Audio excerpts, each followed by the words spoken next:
Today I'm going to show you the work that I did in my last year of design school. If you haven't been watching the rest of the videos in this series and you're curious to see what I got up to in the earlier years of my design degree, then those videos will be linked in a playlist in the description. You can check them out. But yeah, today I'm going to show you what I did my last year studying. So the last year of my degree, the main thing you're doing is your major project. That's what it was called, which is 2 classes, 1 in each semester. One is heavily focused on researching a topic. They would give you like a theme to get started with, and you'd research from there to figure out, it's essentially your thesis, what you want to make your thesis project on. And then the second semester, that project is much more focused on making something out of your research. But along with that, we also had electives of some other classes, and I think I'm gonna start this video by showing you the electives because there's a lot to show in the major project part. So let's get the electives out of the way first. Okay, I want to start off with information design. This was an elective I was really excited about because I was really into data and like making designs based on data. I thought it was really fun. What I remember of this project is that we had a cause. I don't know if we all got the same one or if we picked our own one, I'm not sure. I think we had to pick an endangered animal and do it about that. So mine was about the Hector's dolphin, which is a dolphin that is native to New Zealand. So it looks like the first output that I did, and this was, I think it was a graphic design, like typography class as well, was these little cards showing its like protected areas, just some stats about the Hector's dolphin. This is an interesting choice, this right-aligned text. I don't know if I would do that nowadays, but I guess it kind of works with the flow of the thing, and it's not too much to read, so I guess it's okay. Kind of like what I've done here with, I remember doing watercolors and then like, photoshopping out bits of it to show the graphs and the areas. We're really encouraged to find unique ways to represent information. So yeah, this was me trying to do that through images of water combined with paint to get across that feeling. And this was, I remember having this little series of cards with, this was the backs of them obviously. And I put it into a net, which was the main like cause of death for a lot of Hector's dolphins. I had this like net bag that I put these cards in, and that was how I presented it. Seems like a student thing to do, doesn't it? I remember as part of this, I made a video though too. I wonder where I saved that. I was trying to like combine my motion graphics skills that I'd studied last year into this to like, try and bring them together because it was something unique that I could bring that perhaps other students couldn't. Can't find it though. Not sure where that ended up. It was sort of like a TV spot ad though, I guess was the intention behind it. It doesn't matter. You just have to believe me that I did it. So yeah, the other final thing was this booklet that was telling the story and presenting the infographics, I suppose. And again, I'm using this font that I loved my trade Gothic. And this was a booklet as well, so you're not seeing the pages next to each other as they really would have been. But yeah, as you can see, there is graphics in amongst. I still do this dotted line thing today. I didn't realize that was where the first place that I did it. I think in general, just this whole thing needs an extra layer of polish. I quite like this like blue with the type and sort of the overlapping things, but when you look at the graphs, they're kind of just like, they're not holding the space, they're just sort of like slapped on the page, it feels like. That's something that I would definitely go back and do differently if I was doing this project again. But yeah, like I said, I do like this whole thing here. I'd probably be neater about my like things lining up across pages too, be better with that grid. In general, there's just like a lot of white pages. I think I printed this on sort of like a yellowy stock actually, but still, there's not much contrast created throughout the book aside from in these intro pages. I probably could have done like a different textured background or something on the graphs to make them stand out from the text a little more. I don't know. Yeah, but that's what I ended up doing. That was my infographics project. Another elective I took this year was spatial typography. So this was like a typography class, but mostly for like signage or like type in an area. And my group, we focused on wayfinding. I think this was a group project anyway, if I'm remembering correctly. And our assignment was to improve the wayfinding in the library. I can't find our like final presentation for this, can I? Oh, here we go. This looks like a presentation of some sort. But yeah, we had the Wellington Library, so we would go and visit that and be like taking photos of the signage that they currently had, see on the shelves and things like that. And obviously in a library, things are generally not super cohesive. That's, just a given. So there was a lot we could improve there.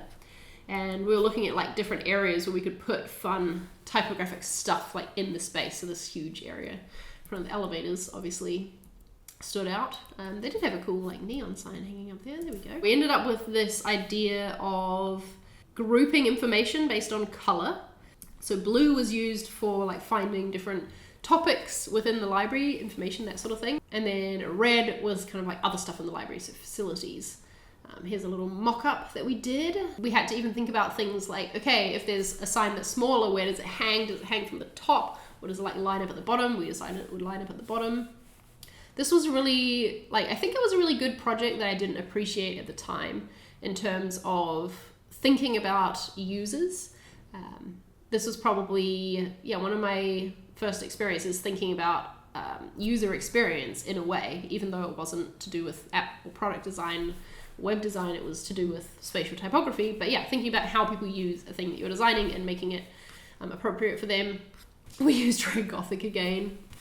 Yep, my usual. Like all of the signage was translated into Māori as well, and we put that on the top just as a sign to show that like this is important. It's New Zealand's native language and all of that. I remember making these mock-ups. I think if someone else in my group did the people, which I do think actually looks quite cool, and then I would mock them up onto these signs here. I remember learning how to use like the burn and dodge mode in Photoshop to make the signs look like they had light on them, that sort of thing. Yeah, so this is our presentation showing how we'd put stuff in the space. In general, I think we put a lot more effort into the presentation than into the design of the stuff itself, if that makes sense. This was one of my favorite parts. I really liked this sort of thing. The showing as you walk down the stairs, you would see 0 because you're going down to level 0, or 1 as you're going up, and how it would end up with this crossover thing. I thought that was really cool.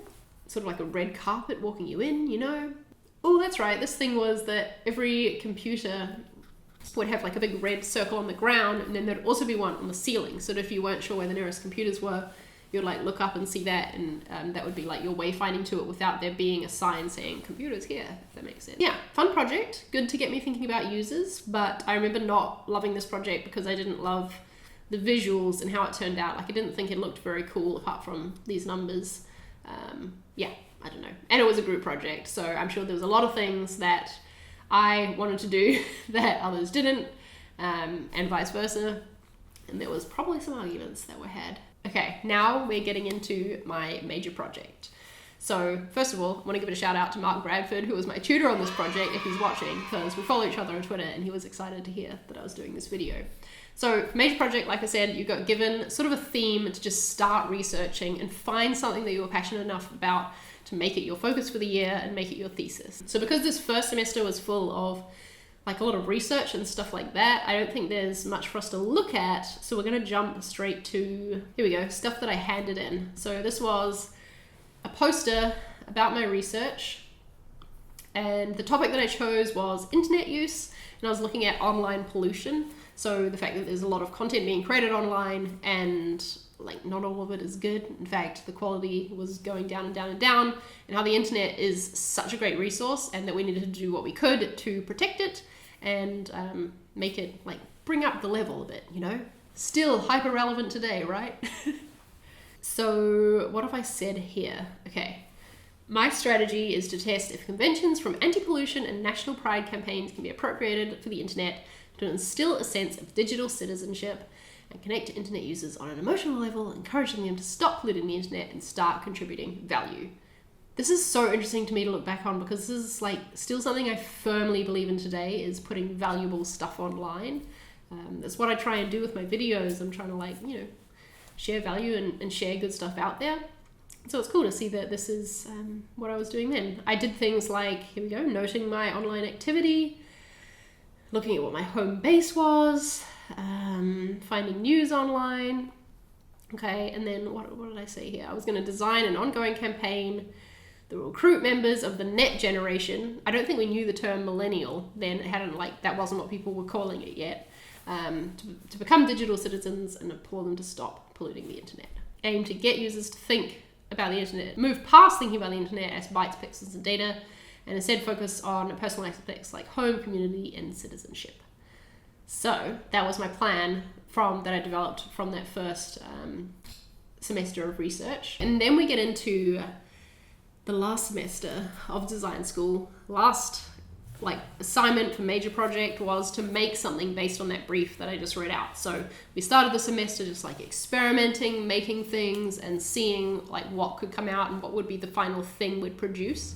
Because whatever you produced at the end was what would get shown at your graduation show, and the medium that you chose for it should be related to what your major and your minor is, So I was minoring in graphic design, and so I knew that my final result was going to be something that was graphic design related, probably print for me, since that is what I was focusing on at the time. I remember in this last semester of university just being really over it by this point. I had started working as a designer. I was doing 30 something hours a week in a job as a graphic designer for a company, and I was stoked to be getting paid to design stuff. I talked about this in my salary video. If you haven't seen that yet, I'll link it on a card, one of these corners. I can never remember which one. But yeah, I just remember finding design school really frustrating by this point. This was my 5th year of studying, even though it's the 4th year of the degree, because I had taken that time off, so it kind of stretched out the whole degree itself. And I was just over it. I wanted to be done with studying and be out there in the real world. And so I don't think that I put as much effort into this final project as perhaps I could have or should have.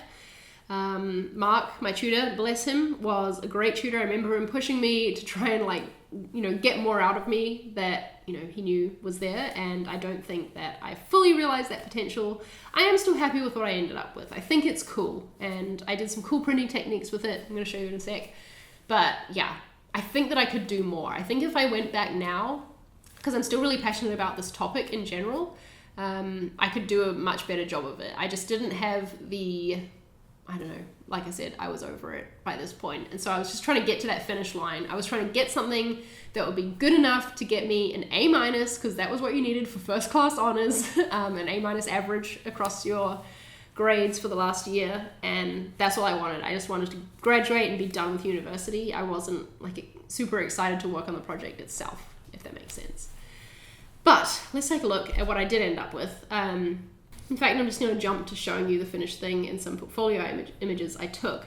So my final product was almost like a report. It was kind of like a zine. I don't know what to call it, but it was a newspaper about pursuing digital citizenship. What does it take to be a good digital citizen? It was kind of documenting my research in this fun, cool little coffee table object, I suppose, that you could have to flip through. And it wasn't meant to be read as a thing that you'd sit down and read the whole thing cover to cover. There was bits you could dive into a spread and look at, that sort of thing.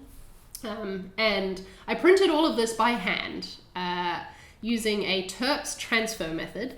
So I would print out the design backwards onto using a laser printer, and then I would take turpentine and swipe it on the back, put it on some newsprint, roll it through this roller in the printmaking room at university, and it would transfer the ink from the laser print onto the newsprint around the right way. And so I don't even want to think about how much fumes I inhaled through making this project, because obviously it wasn't just the final copy, there was also all the tests and stuff that went into it. And I think I had to make 4 versions of the final one as well, one to give to each assessor, because you present your final project at the end of the class, and talk to them about your research and why you did what you did, and defend it a little bit, that sort of thing. So yeah, this was mine, pursuing digital citizenship, and a journey on Twitter. I focused on Twitter because that was the main social media I was using at the time. Newsflash, still is. And so the whole thing had this Twitter blue color scheme to it as well.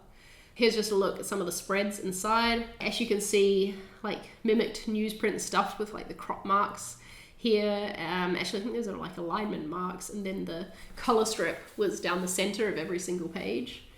There was a flow to this book. I had it online at some point. I wonder if I can find it to show you the PDF. It doesn't look as cool in PDF form as it does printed, because when you print it you get these cool variations and stuff. See, I'm still doing grunge stuff all the way to the end. It's just so me. Yeah, but I had this graph was flowing through from another page. There was statements like a digital citizen has an established online identity. I think this was like a spread of all of my tweets, perhaps, something like that, all arranged. But it just ended up looking cool, like it made a texture. Again, I'm doing this thing where I'm taking data and information and using it to form the design. That was my computer where I was doing most of my design work. And then I was overlaying like this was like a graph of like my social network, I think. Like I said, I am really proud of this project. I do think it's quite cool, and there's a lot of cool design stuff in this that I still do today and that I still really like and wouldn't change. But I think what I would change is just my overall approach to the project in general. It was a struggle to get to here, and I don't think it needed to be. I think I was trying to jump to an end product of getting an A-, instead of like being able to go with the flow and go with the process, which, I mean, I understand why I was like that. There's like there was high stress and like, high pressure, I suppose, a high pressure environment being in university. So it happens. But yeah, I think my project could have been a bit better if I had let myself like relax into it a bit more and see where it took me rather than trying to force it so much. Here we go. Here's a look at the PDF that I printed, just in case you want to see a few more pages.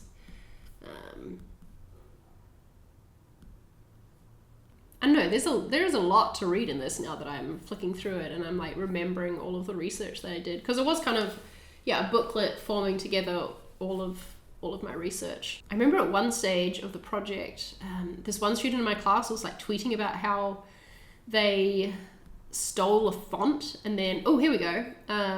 Yep. And so then this like kicked off this whole Twitter thing where the actual font foundry saw what they were talking about, and I like documented the spread of this like person confessing, I suppose. This was the type foundry. So that was kind of like an interesting thing that happened during the course of my research. I don't know if people who were at the exhibition, our final year exhibition, really got what they were looking at when they saw my work, but I hope they thought it was cool. It was fun to like have a newspaper, That's what I worked on in my last year of university. Thank you for sitting with me throughout these videos. It's been really fun for me to look back on all of this work. I know the videos have been long, but yeah, I appreciate you sticking around and taking an interest in the work that I did and seeing kind of like where I came from, I'm still in the process of putting together my actual portfolio for nowadays, but if you want to see some examples of my more up-to-date work, then you can check out my Dribble. I'll link that in the description below. Thank you for watching this series. I hope you enjoyed it. Give it a thumbs up. I'd love for you to leave me a comment and tell me what you thought about the series. And if you're studying right now yourself, tell me if any of these projects are like at all similar to what you're working on in design school, or if they've changed completely since I was there. Yeah. Thanks for watching, and I'll see you in my next video.